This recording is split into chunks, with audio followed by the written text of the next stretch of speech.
11 time zone sumasabog na lawa at mga oso sa mga lugar na hindi mo aakalain. Akala mo kakaiba na bansa mo? Tingnan mo ang Rusya, lumalabag pa sa lohika at heograpiya. Numero 50. Ang lupain ng sumisikat at lumulubog na araw. Malaki ang Rusya, sobrang laki talaga. Pagsikat ng araw sa Moscow, tapos na ang trabaho sa Vladivostok. Sobrang lapad ng bansa, kaya kailangan nito ng 11 time zones kapareho ng United States. Mukhang hindi sapat ang Cold War noon. Ngayon, nagkakompetensya sila sa ika-49 na paglubog ng araw, kaya mas siksikan ang kapitbahayan. May hangganan ang Rusya sa 14 na bansa. Hindi na ito Soviet bloc, parang bloc party na lang. Medyo balisa silang lahat. Masisisi mo ba sila? Dati't 4 lang sila, hindi ganyan. Hindi kabilang ang China, Mongolia, Hilagang Korea at Norway sa orihinal na imperyo ng Rusya. Lahat ng iba pa ay nasakop, napasailalim at bumalik na medyo may trauma. Numero 48 ang hangganan ng Rusya sa Kazakhstan ay namumukod tangi at umaabot ng 4,700 milya. Mas mukhang pangako ng kontinente kaysa hangganan, mas mahaba pa sa radius ng mundo. At kahit saan, may isang kawawang lalaki pa ring naglalagay ng karatula sa kalsada. Numero 47, ang pinakakakaibang hangganan ng Rusya ay yung sa United States, sa pagitan ng Big Diomede at Little Diomede Island na magkalayo lang ng 2.5 milya. Kung matawid mo ang agwat na yan, congrats, nag-time travel ka na. Ang mga isla ay pinaghiwalay ng international dateline, kaya may 20 oras na pagkakaiba sa pagitan nila. Ibig sabihin, ang Big Diomede ay nasa kinabukasan na, habang ang Little Diomede ay nasa nakaraan pa rin, parang Williamsburg pero mas kaunti ang artisanal na kape. Kung gusto mong magdiwang ng bagong taon ng 2 beses, magbukas ka lang ng champagne sa Big Diomede. Maghintay ng ilang oras, sumakay sa bangka at ulitin. Hindi naman talaga kailangang gawin yan ng mga Ruso at malalaman mo kung bakit mamaya. Numero 46. 25 lang sa tubig sa mundo ang sariwang tubig. 20 sa sariwang tubig na yan na hindi nagyayelo ay matatagpuan dito mismo sa lawa ng Baikal. Mas marami pa yan kaysa sa pinagsama-samang dakilang lawa ng Hilagang Amerika. Parang natural na Brita filter. At gustong-gusto ito ng China. Dumaragsa ang mga turista, bumabaha, gets mo? Sige na, wag na lang. Ginagamit na nila ang dating pangalang Chino, pati opisyal na mapa ng China ay ganito na rin. Magandang senyales kapag interesado ang mga kumpanyang Chino sa bottling plants at pipeline sa lugar. Nababahala ang mga lokal dahil dating teritoryo ng China ang lugar. Hindi ko nababanggitin ang irony doon. Numero 45, mga 75% ng teritoryo ng Russia ay Siberia, 51 milyong square miles ng hindi salamat. At iisa lang ang kalsada roon, ang Trans-Siberian Highway, 6,800 milya mula St. Petersburg hanggang Vladivostok, ang ikatlong pinakamahabang kalsada sa mundo. Pagsubok din ito sa katinuan, ang pinakamalulungkot na kalsada sa Amerika, parang rush hour lang dito. Kung tutuusin, ikaw mismo ang trapiko. Pwede kang magmaneho ng araw-araw na walang ibang tao. Mga puno lang, walang katapusang mga puno. At paminsan-minsan ay may oso na nagtataka kung dumating na ang kanyang pagkain na umaandar. Kung magkakamping ka, magdala ng industrial grade panlaban sa lamok dahil matindi ang mga insekto rito. Kinukuha ka para mag-donate ng dugo. Numero 44, walang katapusang paglalakbay. Ang Russia ay may 23,000 at 400 milyang baybayin, ngunit karamihan nito ay nasa Arctic Circle. Mainam sa mga polar bear, pero di maganda para sa pagpapadala ng kalakal. Kaya matagal nang hinahangad ng Russia ang Sagradong Graal, isang daungan na may mainit na tubig, Sevastopol, sa sinakop na Crimea. Oo, kung gusto mong maayos ang rutang pangkalakalan. Hawak ng Turkey bilang bihag, nagyeyelo ang Vladivostok kalahati ng taon at napapaligiran ng Japan, hindi nagyeyelo ang Petropavlovsk-Kamchatsky. Pero good luck, magtayo ka ng kalsada sa taniman ng bulkan at Murmansk na di nagyeyelo. Oo, hanggang magpasya ang Iceland, Greenland at United Kingdom na harangan ka. Ang Rusong Russia ay may lahat ng baybayin sa mundo, pero wala namang mapuntahan. Bilang Mada 43 si Peter the Great ang nag-angat sa Russia mula gitnang panahon. Ano ang modernong imperyo kung wala kang bagong makintab na kabisera? Kaya noong 1703, nagtayo siya ng isang St. Petersburg sa isang latian na pagmamay-ari ng Sweden, lungsod. Sabay-sabay na sumigaw ang mga tagaplano sa mundo sa kanilang mga plano. Oo, pinilit niyang magtrabaho ang lahat ng may 2 kamay, magsasaka, maharlika, at mga naglalakad para itayo ang lungsod. Noong 1712, inilipat niya ang korte niya doon habang may digmaan. Bakit? Dahil ba sa lokasyon?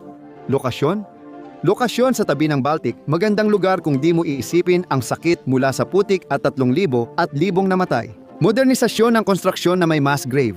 Para sa view, 42 panibagong agos ng tao. Ito ang Kaliningrad. Bago ang ikalawang digmaang pandaigdig, ito ay Königsberg. Pagkatapos, naglinis ng bahay si Stalin. At sa paglilinis ng bahay, ang ibig kong sabihin ay pinalayas lahat ng Aleman at pinalitan ng mga Ruso. Kaunti ang feng shui, mas marami ang tangke. Ngayon, ito na ang pinakakanlurang bahagi ng lupa ng Rusya, isang mabigat na armadong tindahan ng souvenir na nasa gitna ng Europa, technical na nasa Baltic, pero parang nasa likod ng mga gate ng lahat. Wala pa ring warm water port pero isa lang itong kuta na may panapanahong depression. At kung nagustuhan mo ang mga video na ito, siguraduhing pindutin ang subscribe button. Mas patag pa ang self-esteem ko kaysa sa Netherlands, number 41. Mas marami ang likas na yaman ng Rusya kaysa sa ibang bansa. 75 trilyon ang halaga ng mga bagay na yon. Langis, gas, ginto, rare earth metals. Yung mga klase na nagpapagana sa cellphone mo at nagpapaligaya sa magiging AI girlfriend mo sa hinaharap. Pati uranium. Para kapag naging seryoso na ang relasyon na, yan, may isang maliit na problema. Sobrang sablay ng Russia pagdating sa logistics. Nasa ilalim ng lupa lahat ng yaman na yan, kaya parang nakakulong lang doon ang pinakamalaking treasure chest sa mundo na walang susi. Sa ngayon, nalaman natin na ang Russia ay sumasakop ng maraming time zone, tinatakot ang mga kapitbahay at nag-iipon ng kalahati ng yaman ng mundo. May darating pang maraming katotohanan. Numero 40 lupain ng matitinding bagay. Lumaki ang Russia para mapigilan ang pananakop. Pinalawak nila hanggang Ural Mountains, na hindi naman parang Alps, kundi parang mas matataas lang na burol. Pero naging hangganan pa rin ito ng dalawang magkaibang uri ng mga Ruso. 80% ng lupa ay nasa silangan ng linyang iyon, pero 80% ng tao ay nakatira sa kanluran nito. Parang tinangkang sakupin ng Rusya ang sarili nila, pero nakalimutan nilang magpakita. Ang malayong silangan ay punong-puno ng yaman, parang Eldorado na may frostbite. Nag-aambag lang ito ng 5% sa gross domestic product dahil kaunti lang ang tao doon. 1/3 ng mga tao ang umalis mula nang bumagsak ang Soviet Union. Sa sobrang bagal, baka mauna pang magka-wifi ang Mars. Nabanggit ko na ang heograpiya ng Rusya, ngunit panimula pa lang ang mapa. Hintayin mo lang na makita mo ang mga naninirahan sa isang napaka-espesyal na isla, numero 39. Hindi dapat tawaging Iceland ang Iceland. Maling patalastas. Mas bagay sa Siberia ang pangalang yan. Ang Antarctica lang ang mas malamig dito. 2/3 ng lupa sa Siberia ay permafrost na nagyayelo buong taon. Mabilis lang dumaan ang tag-init, ngunit nagbabago na ito at nagdudulot ng problema. Sa bilang na 33 at 38, namumukod tangi ang Oymyakon sa Siberia, kahit sa sarili nitong pamantayan. Ito ang pinakamalamig na permanenteng tinitirhang lugar sa mundo. Ang pinakamababang temperatura ay 899 DGF. Hindi na ito panahon, kundi paghihiganti na. Ang taglamig ay parusa, hindi lang panahon. Hindi pwedeng tumigil ang mga truck o magyayelo sila. Tuloy-tuloy ang takbo ng mga makina, sunog ng gasolina para mabuhay. Kapag pinatay mo, magiging mahal na eskultura ng yelo lang ito. Hanggang tagsibol bilang 37, kahit sa pamantayan ng Siberia, ang isla ng Kolyagin ay malayo sa lahat. Kahit tag-init, madalang sumampa sa 41 degrees Fahrenheit dito. Umalis ang mga residente matapos bumagsak ang Unyong Sobyet at nagsara ang mga istasyon ng panahon noong 1972. Pagkatapos, pumasok ang mga oso at ginawang silungan ang mga abandonadong gusali na taliwas sa kwento ni Goldilocks. Ipinakita sa drone footage noong Setyembre na nagpapahinga sila sa loob at hindi man lang sila nagbabayad ng upa. Pero hindi lahat ng oso sa Siberia ay kasing swerte o relax nila. Bilang 36 ang pag-init sa Siberia, ay nalilito ang mga oso. Dapat mag-hibernate sila pag Halloween, pero parang di alam ng panahon ang schedule. Kaya ngayon, palakad-lakad lang sila na parang kalahating tulog, kalahating gising, tunay na bangungot. Hindi pa yata sapat ang takot sa Siberia. Ngayong mas mainit ang panahon, hindi lang mga oso, bilang 35 sa Siberia ang nahihirapan. Ang lamig ay tila pinakamatalik na kaibigan ng lungsod. Kakaiba, di ba? Si Norilsk, pangalawang pinakamalaking lungsod sa hilaga ng Arctic Circle, may 175,000 katao. parang dapat talagang tanungin sa mga desisyon nila sa buhay. Dahil sa natutunaw na permafrost, ang mga gusali ay tumatagilid, ang mga kalsada ay nabibiyak, at parang sumusuko na talaga ang lupa sa trabaho nito. Hindi na ito urban planning, kundi parang slow motion na lang. Landslide number 34, maligayang pagdating sa Yakutsk. Ito ang pinakamalamig na malaking lungsod sa mundo. Di kasing lamig ng Umiakon, pero sapat para pagsisihan mong nabubuhay ka. Karaniwang temperatura tuwing taglamig ay negatibong 436 degrees Fahrenheit. Ang 355,000 na residente nito ay mas maginhawa pa kaysa sa mga taga Norilsk. Dito, umaabot sa 4,700 talampakan ang lalim ng permafrost. Ngunit maaari pa rin itong matunaw kaya naging madiskarte ang mga inhinyero. 3 beses sinubukan ng mga Soviet bago nila ito nakuha. Ngayon, ang buong lungsod ay parang nagyelong Venice, pero walang magagandang kanal. Magyayelo na sila bago pa umalis ang gondola sa pantalan. Numero 33, Beach Party Manyuan. Ang Verkhoyansk ay nasa hilaga ng Arctic Circle kung saan karaniwang nagyayelo ang hangin, pati na rin ang iyong mga iniisip. Hindi pumapalo ng higit 0 ang temperatura hanggang Mayo. Pero dumating ang isang bagay na marahil ay nangyayari lang minsan sa bawat 80,000 taon. Isang heat wave sa Siberia. Tumaas ng 41 degrees Fahrenheit ang temperatura kaysa normal at umabot pa ng 50 degrees sa isang punto. Ang resulta, umabot ng 100 degrees Fahrenheit ang temperatura sa Verkhoyansk sa Arctic. Di alam ng mga taga roon kung magpapanik o mag-iihaw na lang. Bilang 32 ang mga peatland ay kung saan namamatay ang mga halaman at parang nananatili na lang doon. Masyadong malamig, masyadong basa, masyadong tamad para mabulok, sa madaling salita, parang compost pile ng kalikasan na nakapos, malamig, basa at nagtatampo. Ngayon, umiinit na ang Siberia. Natuyo ang peat at naging parang tinder, parang likod ng posporo. Alam mo yon, kung ang posporo ay kasing laki ng France, isang kislap ng apoy, puputok agad ang lahat, parang kalan ng kalikasan. Umaabot ng libu-libong milya ang usok, habang sa New York ay nagrereklamo ang mga tao sa kaunting ulap mula Canada. Kwelyong cute na 31. Ang Siberia ay umiinit ng 2.5 beses na mas mabilis kaysa sa ibang bahagi ng mundo, kaya nagsusulputan ang mga latyan, lawa at sinkhole sa dating matitibay na lupa. Sa labas ng May, ang mga football field ay tila umaangat bumababa na parang may humihinga sa ilalim. Lumabas na, para sa mga taga-Siberia, maaaring mas malala pa ang matinding init kaysa sa lamig. Sa ngayon, ang lamig ay bigla kang pinapatay, pero ang pagkatunaw ay dahan-dahan kang pinapahirapan.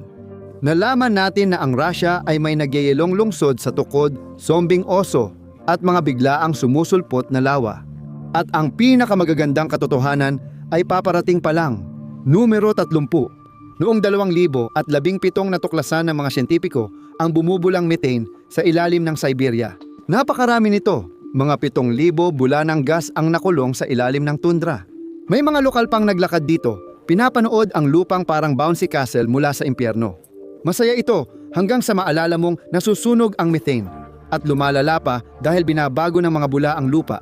Nagbubukas ng sinkhole na kasing laki ng apartment building.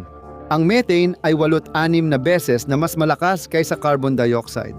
Kaya, oo, parang nakaupo ang Siberia sa isang higanteng di nakikitang whoopee cushion ng global warming. Ang imperyo ng Rusya ay umaabot mula Europa, Asia hanggang Hilagang Amerika. Ngunit ang Alaska ay mas maraming yelo kaysa kita. Sumunod ang bayarin ng digmaang Crimean. Dahil kailangan ng pera, ibinenta ng Rusya ang Alaska sa United States noong 1,867 sa halagang $7.2 milyong na ngayon ay mga $162 milyon. Sa pananalita ng Moscow, parang simpleng upgrade lang ng yate ng oligarko. Una ang ginto, sumunod ang langis, at pagkatapos ang militar ng United States. Parang naging jackpot bigla ang dating walang kwentang kahon ng yelo. Ngayon, sa dami ng paglingon at sa bilyong halaga nito, malamang pinagsisisihan ng Rusya na hindi itinabi ang resibo bilang 28. Nagsimula ang Rusya bilang imperial na proyekto. At sa totoo lang, hindi ito tumigil. 81% ng bansa ay etnikong Ruso. Ngunit may 185 grupo na gumagamit ng mahigit 100 wika. Kinilala pa nga ng federasyon ang 21 etnikong republika. Bawat isa ay may sariling opisyal na wika. Hindi lang ito bansa, parang Duolingo, pero mas matindi, mas kaunti ang nakakainis na kwago at mas nuklear. Numero 27. Mahilig magyabang ang Unyong Sobyet tungkol sa kanilang pagkakaiba-iba. Kaya noong 1920s, nagkaroon sila ng matalinong ideya, ang Jewish Autonomous Oblast. Magandang konsepto, pero pangit ang pagpapatupad dahil siyempre inilagay nila ito sa Siberia. Sa rurok nito, noong 1900 at 25% lang ng rehiyon ang Hudyo. Pagkatapos, nagsimulang umalis ang mga tao. Hindi ko maisip kung bakit. Noong 2021, 37 na lang ang natirang residenteng Hudyo dahil sobrang minimalista ang Soviet na bersyon ng bayan para sa mga Hudyo. Ang checklist nila, bagel, Yiddish at frostbite number 26. May 488 milyong Buddhist sa mundo, ngunit tanging Republika ng Kalmykia lang ang Buddhist na rehiyon sa Europa, sa Rusya. Mas kaunti ang kaliwanagan, mas mahaba ang paghihintay. Paano nangyari yon? Ang mga Kalmyk ay mga nomad mula Mongolia na naglakbay pakanluran at kung paano man ay napadpad sa Volga. Mahabang biyahe yon. Maling liko. Dumating si Stalin at gaya dati, agad na pasama ang lahat. Ipinatapon niya sila sa Siberia dahil ganito rin ang ginagawa ni Stalin kapag wala ng ibang masamang ideya. Pinayagan lang silang makabalik matapos mamatay si Stalin sa ika-25 niyang muling pagkabuhay. Sa labas ng Elista, may isang lugar na buong itinayo sa paligid ng chess. Tinawag nila itong Chess City Original. Itinayo para sa 1,978 Chess Olympiad. At syempre, kumpleto ito sa lahat ng kailangan. Isang chess museum, isang napakalaking outdoor board, at mayroon pang Buddhist museum para kapag natalo ka ng isang 12 anyos na Grandmaster at kailangan mong hanapin ang iyong panloob na kapayapaan. Ngayon, hindi na ito matao. Parang wasak na rook, ghost town na may tema. At tinatawag na lang ito ng mga lokal kung ano talaga ito. Isang checkmate sa financial planning number 24. Balik tayo sa Norilsk. Ito rin ang pinakapolluted na lungsod sa Russia. Ang ilog Daldikon ay minsang naging pula ang tubig. Parang kwento sa lumang tipan, may asul na ulap na sumusunog sa lalamunan. Baka mas masarap pa ang lasa ng ibang mga gas. At tandaan, ito ay nasa itaas ng Arctic Circle. Malamig, madilim. Nagsimula ang Norilsk bilang gulag ni Stalin para sa pagmimina ng nikel. Tinukoy ito ng Soviet propaganda bilang huwaran ng sosyalistang pag-unlad. Sa totoo, puro paghihirap talaga sa marketing department 23. Noong Oktubre 30, 1961 binomba ng mga Soviet ng nuklear ang Arctic gamit ang napili nilang sandata, ang Tsar bomba. 50 megatons ng trinitrotoluene. Hindi iyon bomba. Parang tampo ng bata na may kasamang pagsabog na malawak ang saklaw. Ito ay 1,000 at 600 beses mas malakas kaysa sa pinagsamang Hiroshima at Nagasaki. 10 beses pa sa lahat ng sandata noong ikalawang digmaang pandaigdig. Naglaho ang mga bahay kahit 100 milya ang layo. Nabasag ang bintana hanggang 500 milya at ang ulap ng pagsabog ay 7 Everest ang taas. Literal na nagkaroon ng masamang araw ang langit. Nakakatuwa, iyon na ang maliit na bersyon, dinisenyo para sa 100 megatons. Pero nagdesisyon ang mga Soviet, baka huwag muna nating wakasan ang sibilisasyon ngayon. Takutin lang ng kaunti, numero 22 ang Sarabamba ay nakakagulat na magalang. Halos puro fusion at walang fallout, pero hindi lahat ng nukes ay ganito kamaalalahanin. Kinailangan ng mga komunistang autoridad ng taguan ng tira-tira. Kaya noong 1950-S, pinili nila ang Lake Karachay sa timog Ural Mountains. Maganda at tahimik. Kung radioactive kang putik, dinagdagan ka pa ng basura mula sa Mayak Nuclear Plant. Bakit sirain ang isang lugar lang kung pwede namang dalawa? Resulta, magtagal ka lang dito ng 1 oras. At sa huling 10 minuto mo, magsisimula kang magliwanag sa 5 minuto at hihilingin mong di ka naging numero 21.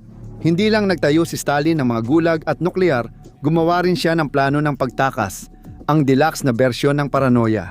Tinawag niya itong kaligtasan. Metro 2 ang tawag dito ng iba, o D6 kung gusto mong tunog kontrabida sa pelikula. May lihim na subway sa ilalim ng Moscow na nagdudugtong ng mga bunker, lagusan at gusali ng gobyerno. Isang underground city para lang sa mga very important person, walang ordinaryong tao.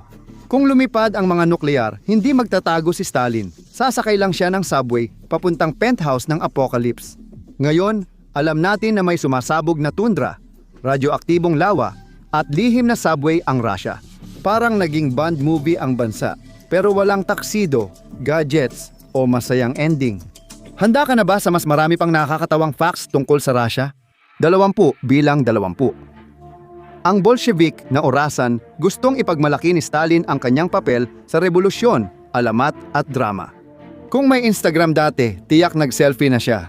Malamang, sa gitna ng pagsalakay sa Winter Palace, #dakilang leader, #nofilter. Pero ito ang totoo. Nung sinalakay ng mga Bolshevik ang Winter Palace, wala siya doon.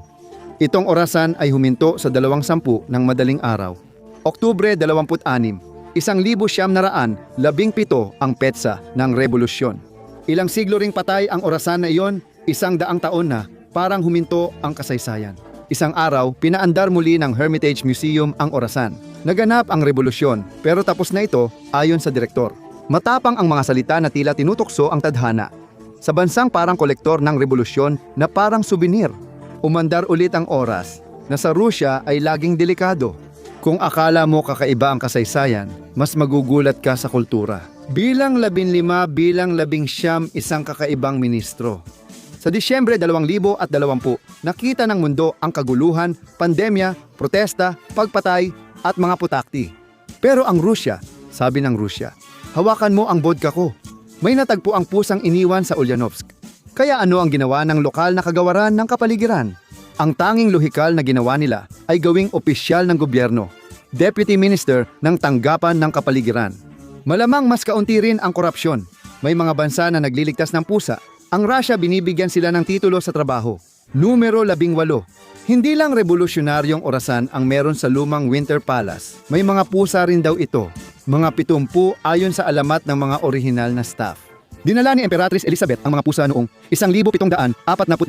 Siguro para manghuli ng daga o baka para sa emosyonal na suporta kapag may kudeta. Sa kabila ng revolusyon, pananakop at posibleng special administrative region, level na pagbagsak, nanatili sila. Isang pusa, si Achilles, ay sumikat bilang manghuhula noong 2018 World Cup. Tama niyang nahulaan ang mga nanalo sa unang 4 na laban. Isang mabalahibong orakulo na may dating. Pwede kang mag-ampon ng pusa ng palasyo online, maliban kay Achilles na retirado na. Baka nagde-day trading siya kaya hindi sinasagot tawag mo. Numero 17, di pa tayo tapos sa mga pusang manggagawa ng Rusya. Kilalanin si Maray, residente ng Museo ng Kasaysayan at Sining ng Serpukhov, isang part-time na alamat. Noong Abril 2016 inanunsyo ng Instagram ng museo na nag-apply ng trabaho si Maray, may paw print at pirma pa. Biro ito para sa April Fools, pero walang nakaintindi. Hiniling ng mga taga roon na totohanin ng museo ang pagkuha sa kanya, kaya ginawa nila. Si Maray ang tagabantay ng pinto, pumapasok 9 to 5, bumabati at tahimik na humuhusga sa mga bisita. Ang kanyang sahod ay kavyar, na, kung tutuusin, mas mahalaga pa kaysa sa rublo at doble pa ang katatagan. Noong Oktubre, huminto ang orasan ng Winter Palace dahil Julian calendar pa ang gamit noon sa Russia. Noong 1917, hindi sila lumipat sa Gregorian calendar hanggang sa sumunod na taon. Kaya technical na ang Oktubre Revolution ay nangyari noong Nobyembre 7. Mga time zone at kalendaryo, realidad na matagal nang pinagtatalunan ng Russia na nagdulot ng kaunting kalituhan hanggang ngayon. Ipinagdiriwang pa rin ng mga Ruso ang lumang bagong taon tuwing Enero 14 hindi man opisyal. Nananatili pa rin ang mga Christmas tree. Nagdiriwang ang mga pamilya ng pista. Ayaw talagang matapos ng bakasyon. Sa sobrang lamig sa labas, walang nagpapalayas sa kanila. Bilang 15, wala na ang Unyong Sobyet pero buhay na buhay pa rin ang diwa ng labis na pagpapalawak. Noong 2011 ipinagbawal ng Eurasian Customs Union ang mga damit na mababa sa 6. Mukhang walang masama sa bulak hanggang sa mapagtanto mo kung ano ang ibig sabihin nito. Wala nang lace na underwear. Simula 2014 ipinagbawal ng estado ito at inutos ang telang makahinga dahil sa panganib sa kalusugan. Parang gusto lang ng Kremlin na makahinga ang balat mo. Maalalahanin pero medyo nakakatakot. May mga babaeng inaresto dahil lang sa maling underwear. Totoong may ganitong kaso. Hindi istriktong ipinatutupad ang batas na ito. Siguro dahil magiging malaking biro ang Russia sa buong mundo kung gawin nila. Victoria's Secret bonfire bilang 14 si Pedro, ang dakila ay nagkunwaring hindi kilala sa Europa. Literal na peking pangalan, pangit na accent, lahat-lahat. Nag-aral siya ng medisina, paggawa ng barko at moda. Ang pangunahing problema ng Russia ay ang kanilang pananamit. Pagbalik niya, nagdesisyon siyang alisin ang mga balbas. Hindi makausad ang Russia papunta sa hinaharap. Habang ang lahat ay mukhang mga extra sa Lord of the Rings, ang mga maharlika ay kailangang mag-ahit o magbayad ng ilang daang rubles bawat taon. Mga ilang dolyar lang sa pera ngayon, isang mura para sa mga hipster saan man. Pero kinamuhian ito ng simbahang Orthodox. Nag-alsa ang isang dibisyong militar, anila para ipagtanggol ang pananampalatayang Kristiyano ayon kay Pedro. Sabi nila ipinagtatanggol lang nila ang maling pag-aalaga sa sarili. Tapos dinurog sila ni Pedro. Overacting naman talaga yon. Numero 13. Ito ang estatwa ng Inang Bayan Kaols sa Volgograd. Ito ay may taas na 200 at 79 na talampakan, may bigat na 8,000 tonelada at parang handa na siyang pagalitan ang sinuman dahil natalo sa digmaan. Pati si Lady Liberty mapapatingin at magsasabing, kalma lang. Sa ilang panahon ng taon, eksaktong tumatapat ang araw sa kanyang kamay, parang gusto mag-high five. Diyos ko, laging nakataas ang espada ng kabilang kamay para siguradong di makalimutan ang nangyari. Inaalagaan siya ng mga lokal para manatiling maayos. Dahil kung bumagsak ang isang 8,000 toneladang Soviet na nanay, damay ang kalahati ng kapitbahayan. Ang Karen number 12 parang Cyrillic script ng Russia. Mas madrama pa kaysa sa royal family sa pelikula. Ipinangalan ito sa isang Byzantine na teologo, si Cyril. Tumulong ang kanyang kapatid pero na friend zone lang siya ng kasaysayan. Layunin nitong pigilan ang Latin Katolisismo sa silangan at nagtagumpay sila. Gustong-gusto ito ng simbahang Orthodox, kaya Russian ang naging Cyrillic dahil sa mga mongheng sumulat nito. Pagkatapos, dumating si Pedro ang Dakila, ang pinakamatinding do-it-yourself enthusiast sa kasaysayan. Hindi niya tinanggal, ni-remodel lang at dinagdagan ng Latin at European style. Pero ginawang Russian ang dating. 2 siglo ang lumipas, nagmarikondo si Lenin. Ginawa niyang 33 ang 35 na letra. Kung hindi ito nagpasiklab ng literasya, hindi rin ito tumagal. Kinuha pa niya ang lumang typeface. Hindi naman siya mismo ang gumawa. Siyempre, pinaubaya niya yon sa iba. Ang mga diktador ay mahilig mag-delegate bilang 11. Sa pagtatapos ng unang milenyo, may problema si Prinsipe Vladimir I ng Kiev. Sobrang daming Diyos, kulang sa public relations. Masayang pagano si Prinsipe Vladimir, maraming asawa, laging umiinom, at walang kahit anong konsensya. Pero uso na ang monoteismo noon, at ayaw ni Vladimir na siya ang huling influencer na walang brand deal. Nakuha ng Griegong Ortodokso ang atensyon niya. Malalaking seremonya, makinang na mga simboryo, napakagandang disenyo, at saka ang lola niyang si Prinsesa Olga ay miyembro na rin. Kaya nagpalit ng relihiyon si Vladimir. Pinakasalan ang kapatid ng emperador ng Byzantium. Nakuha ang relihiyon at na-upgrade pa ang kanyang imperyo. Mula noon, ortodokso na ang Rusya, kaya nagtayo sila ng matataas na estatwa na parang pwedeng makipag-high five. Sobrang dramatiko ng Diyos na 2 beses pang pinalitan ang alpabeto nila at relihiyoso pa. Salamat sa lalaking may commitment issues at hilig sa makinang na simboryo. At ngayon, oras na para sa top 10 bilang 10. Halos 1/4 ng mga sasakyan sa Moscow ay may dashcam. Ano ang resulta? Sunod-sunod na video ng kaguluhan, meteor, moose at tila nagbakasyon ang physics, lahat kuha sa kamera. Bakit ang daming dashcam? Sa Rusya, bawat biyahe parang boss level. Madulas na kalsada, lasing na driver, pulis na parang automated teller machine ang traffic stop at insurance company na gagawin lahat para sa ruble. Kaya kinukunan ng video ng mga driver ang lahat para sa kaligtasan, ebidensya at kasikatan sa YouTube. Wala pang balita kung gagawa ang Netflix ng Russian Dashcam Diaries, pero parang may sariling kwento na ang mga video number siyam. Mukha ba itong rave? Hindi ito techno, walang glow sticks, minahan lang ng asin sa labas ng Yekaterinburg. Ang mga pattern ay galing sa isang mineral na tinatawag na carnallite. Patunay na may matagal ng patay na dagat na minsang nagparty dito at hindi na naglinis pagkatapos. Bawal ang publiko sa minahan. Kapag palihim kang pumasok ng walang permit, hindi ka lang pagmumultahin, ilalagay ka pa sa glass box bilang exhibit. Sa Moscow, 1,000 milya sa kanluran, narito ang ika-8 pinaka-hindi masayang souvenir sa mundo.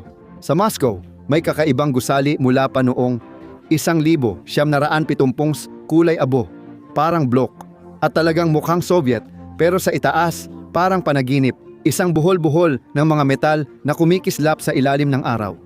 Tinatawag ng mga tao itong mga utak. Dahil laging nagrereklamo ng sakit ng ulo ang mga construction worker, gumawa ang mga lokal ng paraan.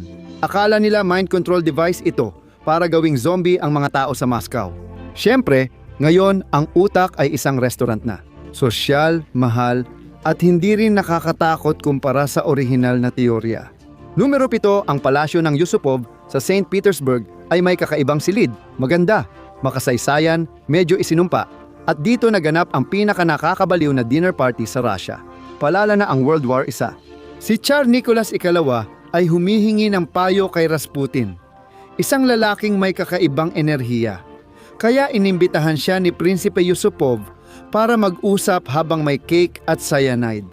Sumunod ang pamamaril, pananaksak at pambubugbog, pero di pa rin namatay ang lalaki kaya nilunod na lang siya. Parang ang nagyayelong ilog Malaya Nevka ay kasing ayos ng mga Thanksgiving dinner ng pamilya ko.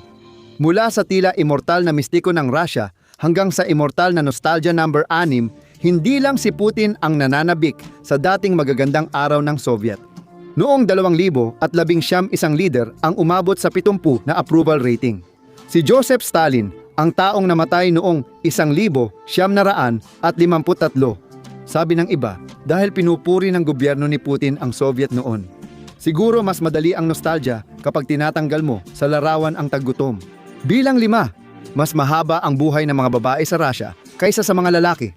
79 na taon kumpara sa 68 noong 2023 dahil alam nila kung kailan tumigil sa pag-inom.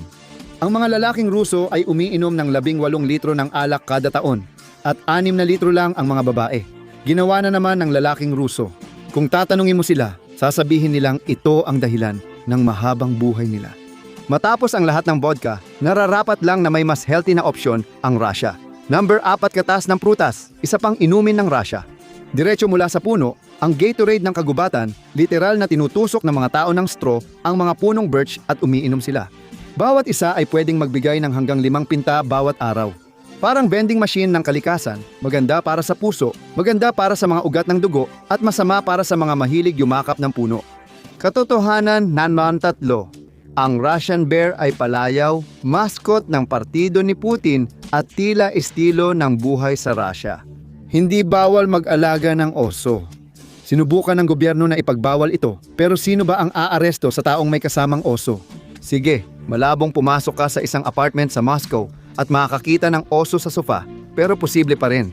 Pangalawa, hindi mo na kailangang mag-Ehipto para makita ng mami. Matagal nang wala ang Unyong Soviet na itinayo ni Lenin, pero siya mismo ay nandoon pa rin, nasa loob ng isang glass box sa Red Square, parang isang communist action figure.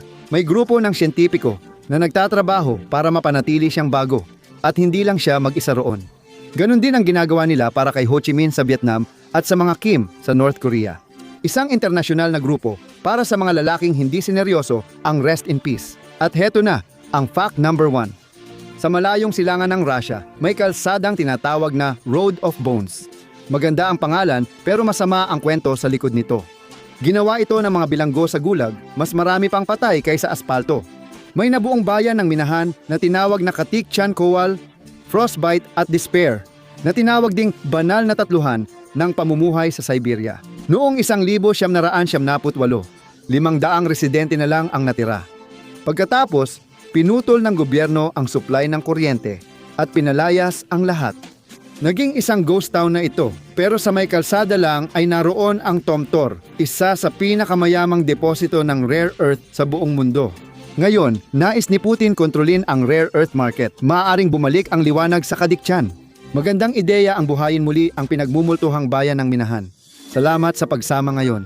Sana nagustuhan ninyo ang video at kung gusto ninyong makakita pa ng mga ganitong video, mangyaring mag-subscribe at i-on ang notifications. Malaking tulong ito. Salamat ulit. Magkita tayo sa susunod sa Mapak.